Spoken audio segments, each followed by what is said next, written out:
महाराष्ट्रामध्ये जो महाविजय आपल्याला प्राप्त झाला त्याबद्दल आपल्या सर्वांना मी उभ्या उभ्याच साष्टांग दंडवत करतो, कारण आपल्यामुळे हा महाविजय आपल्याला पाहायला मिळालेला आहे।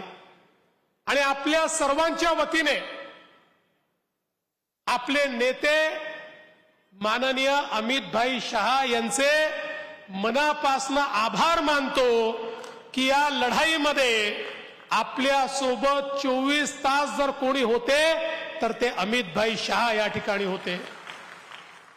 जिस समय लोकसभा के पराजय के बाद समूची पार्टी निराश थी, हताश थी और कार्यकर्ता समझ नहीं पा रहे थे कि महाराष्ट्र में हमसे क्या गलती हो गई कि हम इस प्रकार से पराजित हुए।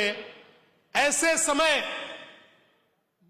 माननीय अमित भाई ने महाराष्ट्र का दौरा किया, महाराष्ट्र के एक एक संभाग में जाकर हजारों कार्यकर्ताओं से बात की, हजारों कार्यकर्ताओं का मार्गदर्शन किया, उनमें जान फूकी, उनमें ऊर्जा को प्रवाहित किया और उनके मन में इस बात को रोपित किया कि अभी पराजय हुआ है लेकिन आगे विजय है, विजय के लिए सबको संकल्पित होना पड़ेगा।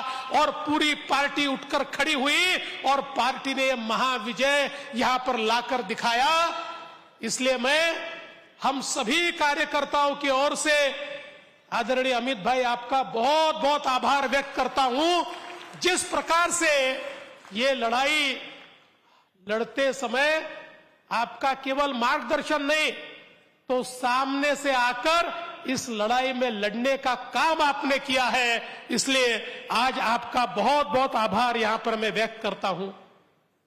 मला अतिशय आनंद आहे की हे महाअधिवेशन आपण शिर्डीमध्ये घेतलं, कारण आपल्याला सगळ्यांना माहिती आहे की साईबाबांनी आपल्याला मंत्र दिलाय श्रद्धा आणि सबुरीचा, आणि श्रद्धा आणि सबुरीचा मंत्र आपल्या भारतीय जनता पक्षामध्ये सगळ्यात महत्वाचा आहे।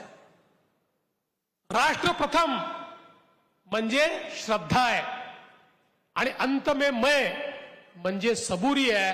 हा मंत्र आपण सगळे आपल्या जीवनामध्ये सातत्याने त्या ठिकाणी पाळत असतो। आणि आपल्याला कल्पना आहे की ज्यांना हा मंत्र समजला ते सगळे यशस्वी झाले आणि ज्यांना श्रद्धा आणि सबुरी समजलं नाही त्यांची हालत बुरी झाली, हे आपण या विधानसभेमध्ये या ठिकाणी निश्चितपणे बघितलेलं आहे। आणि म्हणून खरं तर आपण जर बघितलं तर एका अशा काळामध्ये आपली ही कार्यकारिणी या ठिकाणी होते आहे ज्याला संक्रमणाचं पर्व म्हणतात। मकर संक्रमण संपून महाकुंभाचं पर्व आपल्या देशामध्ये सुरू होत आहे। महाकुंभाचं अमृत हे पुन्हा एकदा त्या ठिकाणी प्राप्त करण्याकरता हजारो लोक महाकुंभामध्ये त्या ठिकाणी एकत्रित होणार आहे। अशा काळामध्ये खरं म्हणजे हा विजय आपल्याला मिळाला आणि महाविजयाचे अधिवेशन आपण करतोय। आणि मला आनंद आहे